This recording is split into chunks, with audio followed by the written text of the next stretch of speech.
ओम शान्ति। आज बापदादाको महावाणी छ 2077 माघ 2 गते शुक्रबार, तदनुसार 15/1/2021 को। आज बाबाले हामीलाई सारमा, मुरलीको मुख्य सारमा बताउनु भएको छ। हामी सुन्नेछौँ प्यारी बापदादाको महावाणी। अति नै ध्यानले बाबा भन्नुहुन्छ, मिठे बच्चे, तिमीले आधा कल्प जसको भक्ति गर्यौ, वहाँ बाबाले स्वयं तिमीलाई पढाइरहनु भएको छ। यस पढाइबाट नै तिमी देवी देवता बन्छौ। मिठे बच्चे, तिमीले आधा कल्प जसको भक्ति गर्यौ, वहाँ बाबाले स्वयं तिमीलाई पढाइरहनु भएको छ। यस पढाइबाट नै तिमी देवी देवता बन्छौ। जुन भगवानको हामीले भक्ति गरेका थियौँ, आराधना गरेका थियौँ, उपासना गरेका थियौँ, वहाँ बाबा स्वयं आएर हामीलाई यति बेला पढाइरहनु भएको छ। यस्तो पढाइ बाबाले पढाउनु भएको छ, जुन पढाइबाट नै हामी देवी देवता बन्छौँ। यो थियो आजको मुरलीको मुख्य सार, पहिलो मधुर मधुर बाबाको महावाक्य। आज छ प्रश्न, योग बलको लिफ्टको कमाल के हो? उत्तरमा बाबा भन्नुहुन्छ, तिमी बच्चाहरू योग बलको लिफ्टबाट सेकेन्डमा माथि चढ्छौ, अर्थात् सेकेन्डमा जीवन मुक्तिको वर्षा तिमीलाई मिल्छ। तिमीले बुझेका छौ, सिँढी झर्न 5000 वर्ष लाग्यो, तर चढ्न 1 सेकेन्ड। यही हो योग बलको कमाल। बाबाको यादद्वारा सबै पाप काटिन्छन्, आत्मा सत्व प्रधान बन्छ। योग, त्यसमा पनि बल, योग बलको लिफ्ट हामीलाई मिलेको छ। यो लिफ्टको कमाल के हो त? कहाँ हामीबाट हामीलाई कहाँ पुर्याउँछ योग बलले? बाबा उत्तरमा बताउनुहुन्छ, हामी बच्चाहरू नै यही योग बलको लिफ्टबाट सेकेन्डमै माथि चढ्छौँ र सेकेन्डमै जीवन मुक्तिको वर्षा हामीलाई मिल्छ। हामीले बुझेका छौँ, सिँढी झर्न 5000 वर्ष लाग्यो, तर चढ्नको लागि हामीलाई 1 सेकेन्ड। यो नै वास्तवमा योग बलको कमाल हो र बाबाको यादद्वारा, योग बलद्वारा नै सबै पाप काटिन्छ र आत्मा सत्व प्रधान बन्छ भन्नुहुन्छ बाबा। ओम शान्ति। रुहानी बाबाले रुहानी बच्चाहरूलाई बसेर सम्झाउनुहुन्छ। रुहानी बाबाको महिमा त बच्चाहरूलाई सुनाइएको छ। वहाँ ज्ञानको सागर, सत चेत आनन्द स्वरूप हुनुहुन्छ, शान्तिको सागर हुनुहुन्छ। उहाँलाई सबै बेहदको महिमा दिइन्छ। अहिले बाबा हुनुहुन्छ ज्ञानको सागर। यस समयमा जति पनि मनुष्य छन्, ती सबैले जानेका छन् हामी भक्तिका सागर हौँ। भक्तिमा जो धेरै तीक्ष्ण हुन्छ, उसलाई मान मिल्छ। यस समय कलियुगमा छ भक्ति दुःख, सतयुगमा हुन्छ ज्ञानको सुख। यस्तो पनि होइन त्यहाँ ज्ञान हुन्छ। यो सबै महिमा केवल एउटै बाबाको हो र बच्चाहरूको पनि महिमा हो, किनकि बाबाले बच्चाहरूलाई पढाउनुहुन्छ अथवा यात्रा सिकाउनुहुन्छ। बाबाले सम्झाउनु भएको छ, 2 यात्राहरू छन्। हाम्रा 2वटा यात्रा छन्, 2 प्रकारको। भक्तहरू तीर्थ गर्न जान्छन्, चारैतर्फ चक्कर लगाउँछन्। जति समय चारैतर्फ चक्कर लगाउँछन्, त्यति समय विकारमा जाँदैनन्। रक्सी आदि फोहोरी कुनै चिज खाँदैनन्, पिउँदैनन्। कहिले बद्रीनाथ, कहिले काशीको चक्कर लगाउँछन्, भक्ति गर्छन् भगवानको। अब भगवान त एक हुनुपर्छ नि, सबैतर्फ त चक्कर लगाउनु हुँदैन नि, शिव बाबाको तीर्थको पनि चक्कर लगाउँछन्। सबैभन्दा ठुलो बनारसको तीर्थको गायन छ, जसलाई शिवको पुरी भनिन्छ। चारैतर्फ जान्छन्, तर जसको दर्शन गर्न जान्छन् अथवा जसको भक्ति गर्छन्, उहाँको जीवन कर्तव्यको बारेमा कसैलाई थाहा छैन। त्यसैले त्यसलाई भनिन्छ अन्धश्रद्धा। पूजा गर्नु, शिर झुकाउनु, तर उनको बारेमा नजान्नु, त्यसलाई भनिन्छ अन्धश्रद्धा। घरमा पनि मनाउँछन्, देवीको कति पूजा गर्छन्, माटो वा पत्थरको देवी बनाएर उनलाई धेरै श्रृङ्गार गर्छन्, मानौ लक्ष्मीको चित्र बनाउँछन्। उनलाई सोध, यिनको जीवन कथा बताउनुहोस्, अनि भन्छन् सत्ययुगकी महारानी हुनुहुन्थ्यो, त्रेतामा फेरि सीता हुनुहुन्थ्यो, बाँकी यिनीहरूले कति समय राज्य गरे, लक्ष्मीनारायणको राज्य कहिलेदेखि कहिलेसम्म चल्यो, यो कसैले पनि जानेका छैनन्। मनुष्य भक्ति मार्गमा यात्रा गर्न जान्छन्, सम्झन्छन् यी सबै हुन् भगवानसँग मिल्ने उपाय। शास्त्र पढ्नु यो पनि भगवानसँग मिल्ने उपाय हो, तर भगवान कहाँ हुनुहुन्छ भन्छन्, उहाँ त सर्वव्यापी हुनुहुन्छ। अहिले तिमीलाई थाहा छ, पढाइबाट हामी यस्ता देवी देवता बन्छौँ। बाबा स्वयं आएर पढाउनुहुन्छ, जोसँग मिल्नको लागि आधा कल्प भक्ति मार्ग चल्छ। भन्छन् बाबा पावन बनाउनुहोस् र आफ्नो परिचय पनि दिनुहोस्। हजुर को हुनुहुन्छ? बाबाले सम्झाउनु भएको छ, तिमी आत्मा बिन्दु हौ।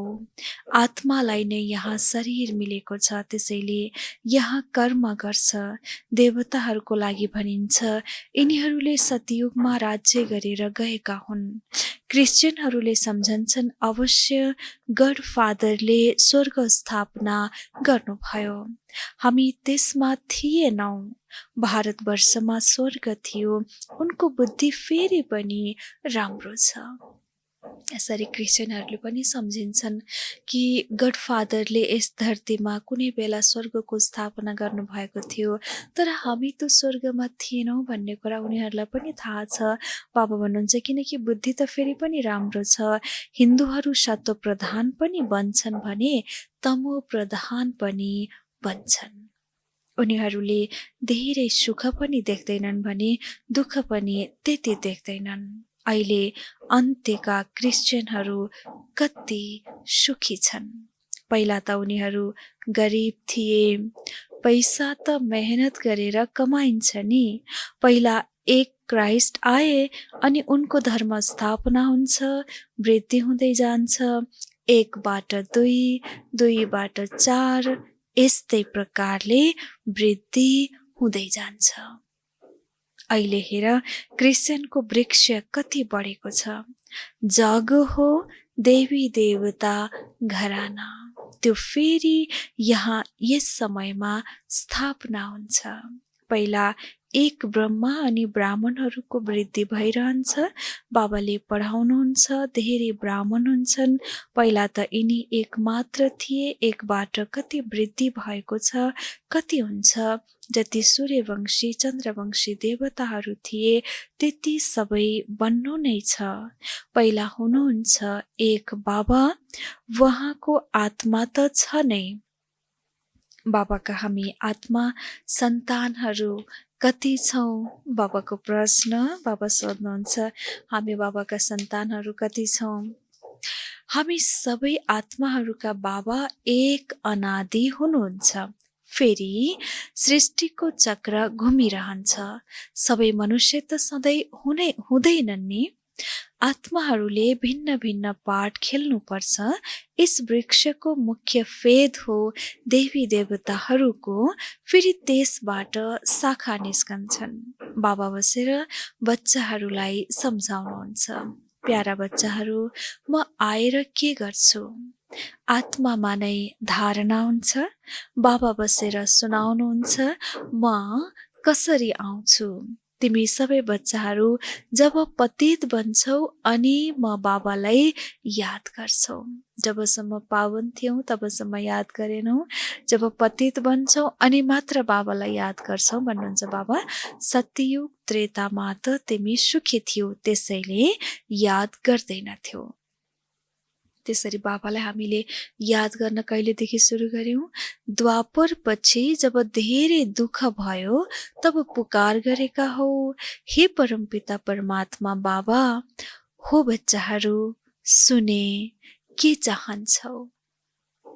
जब हामीले बाबालाई हे परमपिता परमात्मा बाबा भनेर बोलायौं, तब बाबाले पनि भन्नुहुन्छ, हो बच्चाहरू, मैले तिमीहरूको आवाजलाई पुकारलाई सुने, भन अब के चाहन्छौ? बाबा आएर पतितलाई पावन बनाउनुहोस्। बाबा, हामी धेरै दुखी छौँ, पतित छौँ, हामीलाई आएर पावन बनाउनुहोस्, कृपा गर्नुहोस्, आशीर्वाद गर्नुहोस्। तिमीले मलाई पुकार्यौ। यो आह्वान गरेर यी आवाजमा हामीले यी शब्दको प्रयोग गरेर हामीले बाबालाई पुकार्यौं कि हे बाबा, हामी पतित छौँ, आएर हामीलाई पावन बनाउनुहोस्। हामी धेरै दुखी छौँ, आएर सुखी बनाउनुहोस्, कृपा गर्नुहोस्, आशीर्वाद दिनुहोस्। यसरी हामीले बाबालाई पुकार्यौं। अब भन्नुहुन्छ बाबा, बाबा आएर पतितलाई पावन बनाउनुहोस्। पावन सत्ययुगलाई भनिन्छ, यो पनि बाबा स्वयं बसेर बताउनुहुन्छ। ड्रामा योजना अनुसार जब सङ्गम युग हुन्छ, सृष्टि पुरानो हुन्छ, तब म आउँछु। बाबा आउने पनि फिक्स टाइम छ, बाबा हर समयमा आउनुहुन्न। ड्रामाको योजना अनुसार जब सङ्गम युग हुन्छ, यो सृष्टि हाम्रो एकदमै पुरानो हुन्छ, काम नलाग्ने तम प्रधान बन्छ, तब नै बाबा आउनुहुन्छ। त्यसरी बाबा फेरि बताउनुहुन्छ अगाडि, तिमीलाई थाहा छ सन्यास पनि दुई प्रकारका हुन्छन्। उनीहरू हुन् हठयोगी, उनलाई राजयोगी भनिँदैन।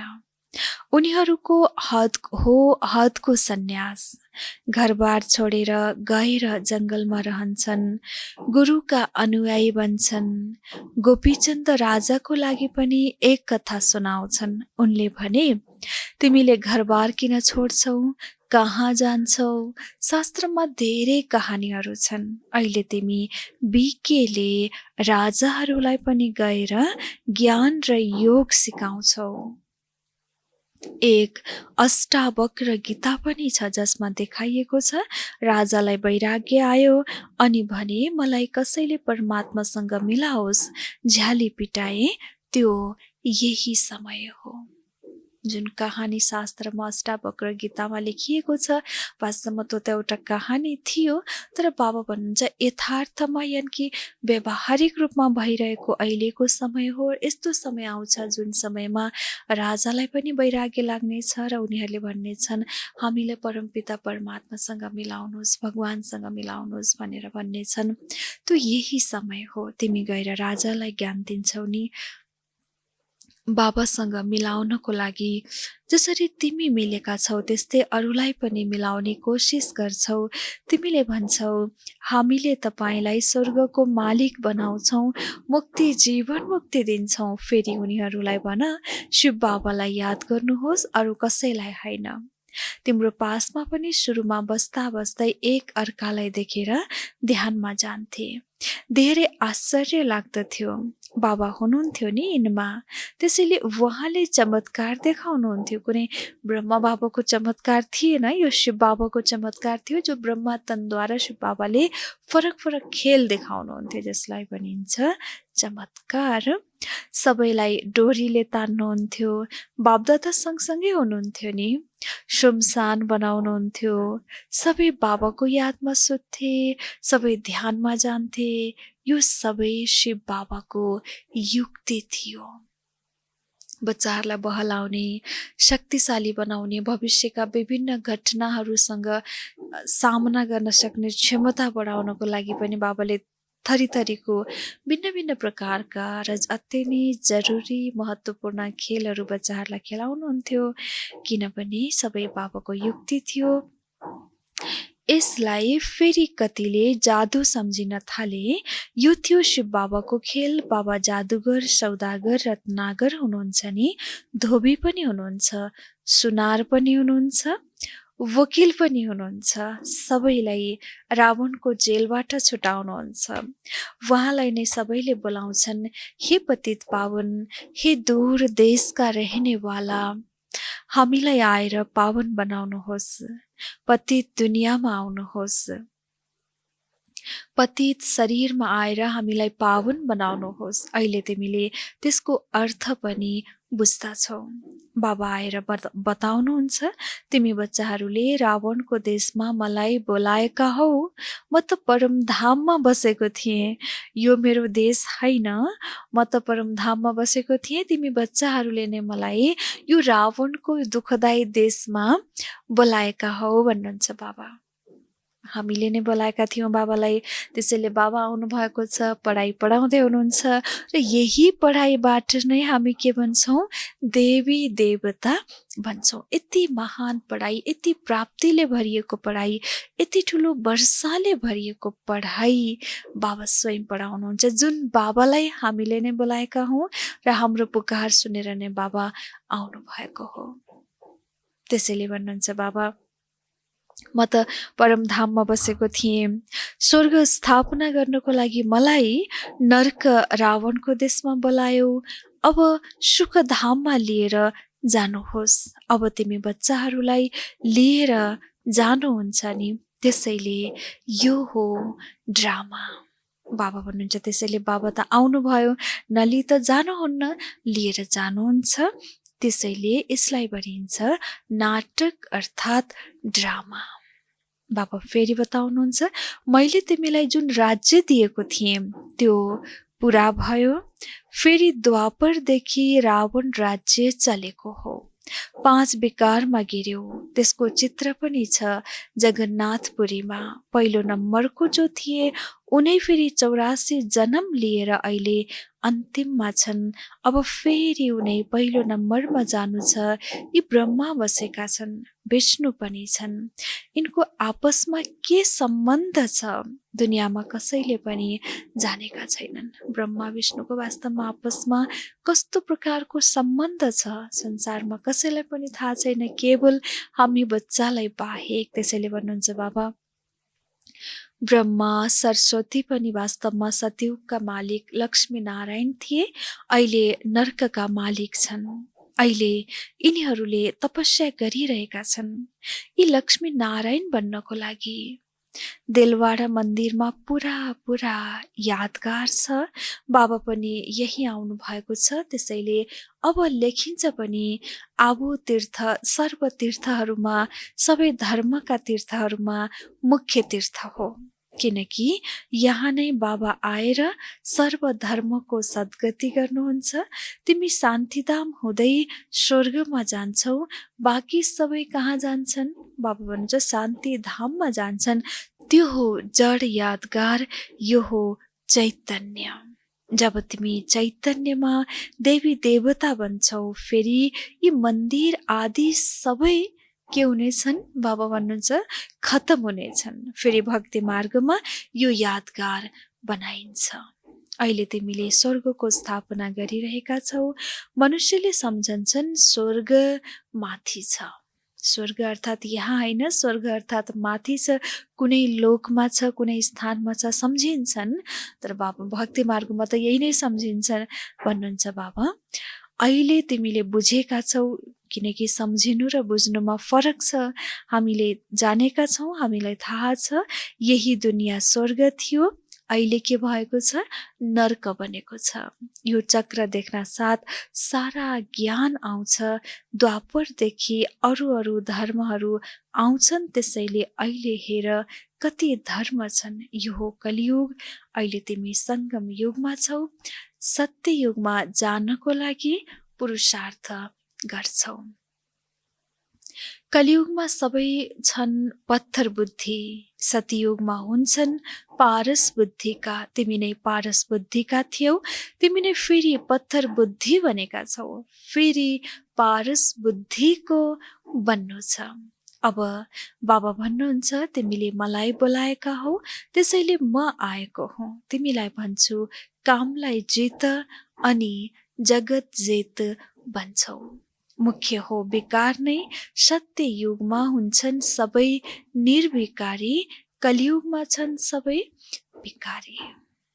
यो कलियुगी दुनियाँ नै हो दुःखको दुनियाँ, जहाँ चारैतर्फ विकार छ। त्यसैले कलियुगमा सबै आत्मा, मनुष्य आत्मा विकारी छन्। तर सतयुग हो निर्विकारी दुनियाँ, जहाँ कुनै पनि विकर्म, असोक्ष कर्म, अशुद्ध कर्म हुँदैन। बुद्धि पनि सोक्ष, कर्म पनि सोक्ष, मन पनि शुद्ध।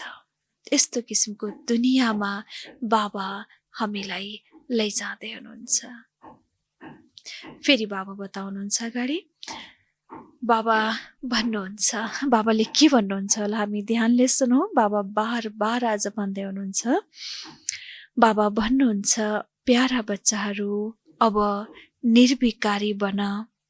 63 जन्म विकारमा गयो, अब यो अन्तिम जन्म पवित्र बन। बाबाको यो अर्डिनेन्स भनौँ या बाबाको आज्ञा भनौँ। हामी 63 जन्म त गिर्दै आयौँ। बाबा भन्नुहुन्छ, यो हाम्रो अन्तिम जन्म हो। कमसेकम अन्तिमको पनि अन्तिम जन्ममा हामीलाई बाबा मिलेको छ र हामीले बाबालाई तन मन धन अर्पित गरिदिएका छौँ भने त बाबा पनि आज्ञा गर्नुहुन्छ, बच्चे यो अन्तिम जन्मको पनि थोरै जन्म छ, कमसेकम यति थोरै जन्ममा मेरो श्रीमतमा त चल, किनकि म त्यस्तै सुखदायी दुनियाँ मात्र तिम्रो लागि, तिमी बच्चाहरूको लागि नै स्थापना गर्न आएको हुँ। यति गहनताको साथमा, यति निर्माणताको साथमा बाबा हामी बच्चाहरूसँग अनुनय विनय गर्नुहुन्छ, भन्नुहुन्छ, अब सबै मर्नु पनि त छ, अजमभरि त कोही पनि छैन, सबै मर्नु नै छ। म स्वर्ग स्थापना गर्न आएको हुँ। त्यसैले अब मेरो श्रीमतमा चल, मैले जे भन्छु त्यो सुन। अहिले तिमीले पत्थर बुद्धिलाई पारस बुद्धि बनाउने पुरुषार्थ गरिरहेका छौ। तिमी नै पुरा सिडी झर्छौ, फेरि चढ्छौ। हामी नै सिडीबाट तल झर्दै झर्दै जान्छौ, फेरि हामी नै माथि चढ्दै चढ्दै पनि जान्छौ। तिमी मानव जिन्न हौ। जिन्नको कथा छ नि, उसले भन्यो काम देऊ, त्यसपछि राजाले भने ठिक छ, सिडी झर अनि फेरि चढ। धेरै मनुष्यले भन्छन्, भगवानलाई के आवश्यकता थियो सिडी चढाउनुहुन्छ फेरि झार्नुहुन्छ, भगवानलाई के भयो, उहाँले यस्तो सिडी बनाउनु भयो। बाबा सम्झाउनुहुन्छ, यो अनादि बनी बनाई खेल हो। तिमीले 5000 वर्षमा 84 जन्म लियौ, 5000 वर्ष तिमी तल झर्न लाग्यौ, फेरि माथि जान्छौ सेकेन्डमा। यो हो तिम्रो योग बलको लिफ्ट। बाबा भन्नुहुन्छ, याद गर्यौ भने तिम्रो पाप काटिन्छ।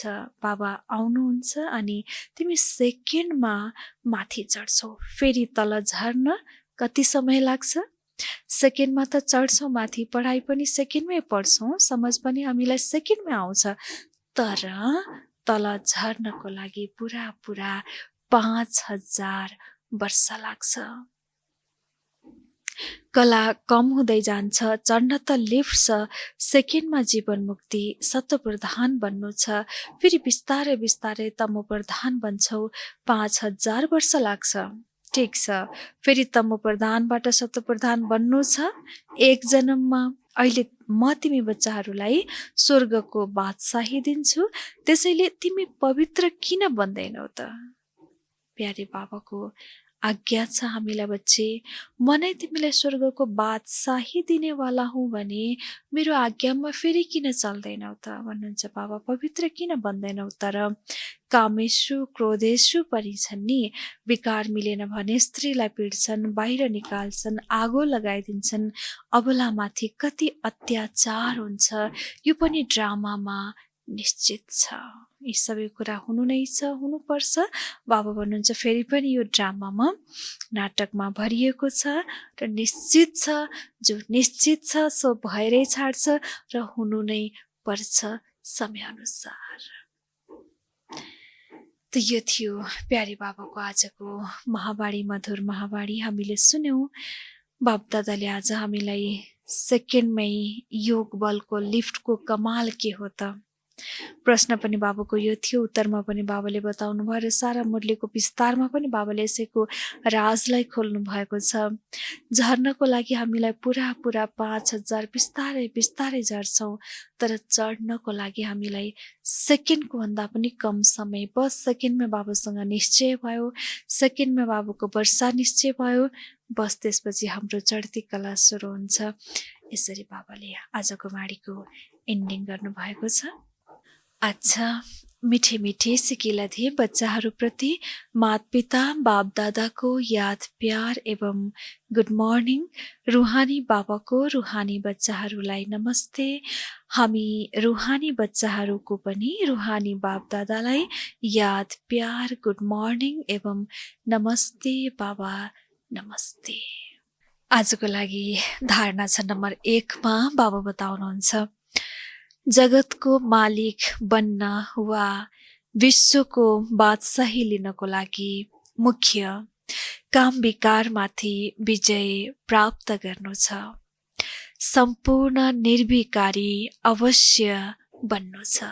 जगतको मालिक जान्छुने कुरा कुनै सानोतिनो कुरा होइन।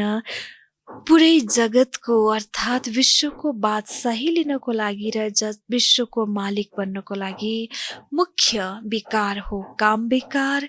यसमाथि विजय प्राप्त गर्नु छ र सम्पूर्ण निर्विकारी जरुर बन्नु छ। नम्बर 2, जसरी हामीलाई बाबा मिल्नु भएको छ, बाबा हामीलाई मिल्नु भएको छ, यति बेला हामी हकले भन्छौँ बाबा मेरो हो, बाबा पनि हकले भन्नुहुन्छ मेरै बच्चे। यसरी बाबा हामीलाई सङ्गममा मिल्नु भएको छ, त्यसैले भन्नुहुन्छ बाबा जसरी बाबा हामीलाई मिल्नु भएको छ त्यस्तै सबैलाई बाबासँग मिलाउने कोसिस गर्नु छ। बाबाको सही पहिचान दिनु छ, सच्चा सच्चा यात्रा सिकाउनु छ। हामी त बाबासँग मिल्यौँ, हाम्रो अरू कर्तव्य हुन आउँछ अब अन्यलाई पनि बाबासँग मिलाउने। यसको लागि पुरा भरपुर कोसिस गर्नु छ र बाबाको सही भन्दा सही परिचय पहिचान दिनु छ र सच्चा सच्चा राजयोगको यात्रा संसारलाई सिकाउनु छ। यो हाम्रो लागि धारणा योग्य पोइन्टहरू हुन् जो बाबाले आजको दिनमा हामीलाई दिनुभएको छ। हामी दिनमा ध्यान दिनेछौँ साँच्चैकै म कुन आत्मालाई कसरी कुन तरिकाले बाबाको पहिचान दिन सक्छु ताकि उक्त आत्माको पनि कल्याण होस्, भलाइ होस्, परिवर्तन होस्। कोसिस हामी दिनभर कुनै न कुनै बेला जुनसुकै बेला पनि हामी गर्नेछौँ, गर्दै रहनेछौँ, गर्दै जानेछौँ। आजको लागि बाबाको वरदान छ, साइलेन्सको शक्तिद्वारा सेकेन्डमा हर समस्याको हल गर्ने एकान्तवासी भव। साइलेन्सको शक्तिद्वारा सेकेन्डमा हर समस्याको हल गर्ने एकान्तवासी भव। जब कुनै पनि नयाँ वा शक्तिशाली आविष्कार गर्छन् भने अन्डरग्राउन्ड जमिन मुनि गर्छन्। यहाँ एकान्तवासी बन्नु नै अन्डरग्राउन्ड हुनु हो। वैज्ञानिकले होस् या अरू कुनै स्टुडेन्टले होस् या कसैले कोही रिसर्चमा लागेको व्यक्तिले होस्, नयाँ शक्तिशाली चिजको आविष्कार गर्दैछ भने ऊ अन्डरग्राउन्ड हुन्छ, अर्थात् जमिन मुनि आफैलाई राख्छ। अर्थात् यति एकान्त यति साइलेन्समा डुबेको हुन्छन् भन्नुहुन्छ बाबा। जस्तै कि अन्डरग्राउन्ड, यहाँ पनि एकान्तवासी बन्नु नै वास्तवमा अन्डरग्राउन्ड हुनु हो। जति समय मिल्छ कारोबार गर्दा पनि, सुन्दा सुनाउँदा पनि, कुनै निर्देशन दिँदा यो देहको दुनियाँ र देहको भानबाट पर साइलेन्समा जाऊ। यो अभ्यास वा अनुभव गर्ने गराउने अवस्थाले सबै समस्याको हल गरिदिन्छ। यसबाट एक सेकेन्डमा कसैलाई पनि शान्ति वा शक्तिको अनुभूति गराउन सकिन्छ। जो पनि सम्मुख आउँछन् उसले यही अवस्थामा साक्षात्कारको अनुभव गर्छन्। अन्डरग्राउन्ड स्थिति अर्थात् एक बाबा दूसरा न कोही, अर्थात् देहको भानबाट पर पुरा साइलेन्सको अनुभूति अभ्यास। यिनै अभ्यासले नै आत्मालाई शक्तिशाली बनाउँछ, शक्तिको र शान्तिको अनुभूति गराउँछ। जो पनि हाम्रो सम्मुखमा आउँछ त्यो समयमा उनीहरूलाई यही हाम्रो अन्डरग्राउन्ड अवस्थाले नै फरक इष्टको रूपमा उक्त आत्मालाई कस्तो चिजको आवश्यकता छ त्यही स्वरूपको साक्षात्कार बाबा त्यो तनद्वारा गराउनुहुन्छ। यसरी बाबाले आज एकान्तवासी बन्ने वरदान पनि हामीलाई दिनुभएको छ। बाबाको वरदानलाई हामीले शिरमाथि राख्यौँ। जी बाबा, आजको स्लोगन छ, व्यर्थ सङ्कल्प वा विकल्पबाट अलग भएर आत्मिक स्थितिमा रहनु नै योगयुक्त बन्नु हो। कहिलेकाहीँ योगमा रहँदा विकल्पमा आइदिन्छ हल्का हल्का, तर भन्छौँ यो त जरुरी छ, बिना विकल्प त कुनै सेवा नै हुन सक्दैन। तर योगयुक्त बन्नको लागि ती विकल्पहरू धेरै ठुला बाधक भइदिन्छन्, अप्ठ्यारा बिचमा अब्स्ट्याकल्स बनिदिन्छन्। त्यसैले व्यर्थ सङ्कल्प र विकल्पहरूबाट अलग भएर आत्माको स्थितिमा स्वयं स्थित रहनु नै वास्तवमा योगयुक्त बन्नु हो। हामी सबै घरमा छौँ, बाबाको महावाणी सुनिरहेका छौँ, परिवारमा छौँ, कारोबार कार्यधन्दा सम्हाल्दैछौँ, आफ्नो बिजनेस अफिस सबै काम गर्दैछौँ, घरको भान्साको काम गर्दैछौँ। सबै काम गर्दा गर्दै पनि व्यर्थ सङ्कल्प वा विकल्पबाट एकदम अलग हुनुहुन्छ, अलग भएर आत्मिक स्थितिमा टेक्नु भएको छ। यो आत्मिक स्वरूपमा टेक्नु नै वास्तवमा योगयुक्त बन्नु हो। 18 जनवरी हामी नजिक नजिक आउँदैछ। जनवरी महिना यसै पनि सम्पूर्ण महिनाले महिनाभरि नै हामीलाई बाबाको अनायासै ब्रह्मा बाबा साकार बाबाको याद आइदिन्छ। यो यादले हामीलाई योगयुक्त बनाइदिन्छ, यादमय त लवलीन बनाइदिन्छ। स्वतः नै हामीलाई विशेष वरदान मिलेको छ। जनवरी महिनालाई बाबाको यादको वरदान मिलेको छ। सो याद हामीलाई स्वतः नै महिना आउने बित्तिकै आउँछ। त्यसैले आज बाबाले विशेष साइलेन्सको शक्तिको महत्त्व बताउनु भयो। नयाँ चिजको रिसर्च गर्नको लागि यो महिनाको विशेष महत्त्वलाई बुझेर हामी महिनाभरि नै साइलेन्समा रहने अभ्यास गर्नेछौँ। सबैले गरी पनि रहनु भएको छ र गहिरोभन्दा गहिराईमा गएर, ज्ञानको गहिराई र योगको गहिराईमा गएर नयाँ नयाँ चिजको अनुभूति र अभ्यास आभास गर्ने अभ्यास पनि हामी यो महिनामा गर्नेछौँ। किनकि आजको दिनमा पनि बाबाले विशेष हामीलाई साइलेन्सको शक्तिद्वारा सेकेन्डमा हर समस्याको हल गर्ने एकान्तवासी भव भनेर वरदान दिनुभएको छ। दिनभर बाबाका यिनै वरदानसँग, यिनै ज्ञान रूपी रत्नसँग खेल्नेछौँ, वरदानलाई धारण गर्नेछौँ। ज्ञान रूपी गहनालाई हामी थोरै भए पनि, एकछिन भए पनि जति जति याद आउँछ एक एक रत्नलाई हामी जीवनमा अपनाउने कोसिस गर्नेछौँ। यिनै ज्ञान रत्नले नै हामीलाई अहिले पनि मालामाल र भविष्यमा पनि स्थूल धन सम्पत्तिले, गुणले र विशेषताले सम्पन्न र मालामाल बनाइदिनेछ। त्यस्तो ज्ञान रत्नसँग बाबा हामीलाई खेलाउँदै हुनुहुन्छ। त्यस्तो बाबासँग हामी यति बेला पढ्दैछौँ। यो पढाइ स्वयं निराकार ज्योतिर्बिन्दु परमपिता शिव बाबा, जसलाई हामीले आधा कल्पदेखि बोलाएका थियौँ, उहाँ नै आएर पढाइरहनु भएको छ। हामी पढ्दैछौँ। ओम शान्ति। शिव बाबाको पावन डुङ्गा चल्दैछ ज्ञान सागरमा, स्वर्गलोकतिर गइरहेछ, स्वर्गलोकतिर गइरहेछ, मधुर मुरलीको धुनमा। शिव बाबाको पावन डुङ्गा चल्दैछ ज्ञान सागरमा, चल्दैछ ज्ञान सागरमा।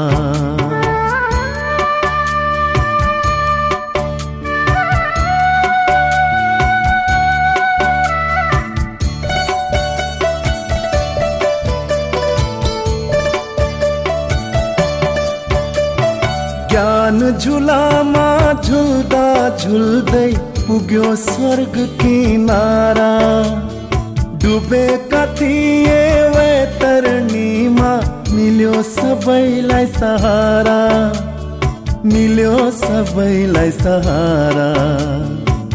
नजिक पुग्दा झलमल थियो, नजिक पुग्दा झलमल थियो, स्वर्णिम त्यो संसारमा।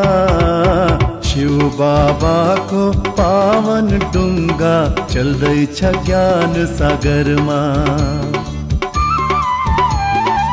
स्वर्गलोकतिर गइरहेछ, स्वर्गलोकतिर गइरहेछ, मधुर मुरलीको धुनमा। शिव बाबाको पावन डुङ्गा चल्दैछ ज्ञान सागरमा, चल्दैछ ज्ञान सागरमा।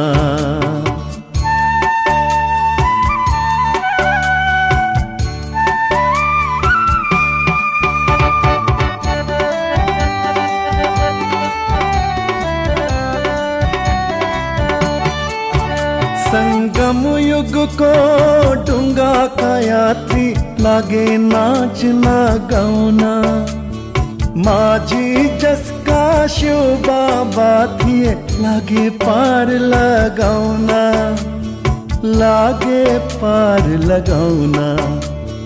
बगाउँछन् उनी अमृत धारा, बगाउँछन् उनी अमृत धारा ब्रह्मको साकार तन्मा। शिव बाबाको पावन डुङ्गा चल्दैछ ज्ञान सागरमा। स्वर्गलोकतिर गइरहेछ, स्वर्गलोकतिर गइरहेछ मधुर मुरलीको धुनमा। शिव बाबाको पावन डुङ्गा चल्दैछ ज्ञान सागरमा, चल्दैछ ज्ञान सागरमा, चल्दैछ ज्ञान सागरमा, चल्दैछ ज्ञान सागरमा, चल्दैछ ज्ञान सागरमा, चल्दैछ ज्ञान सागरमा।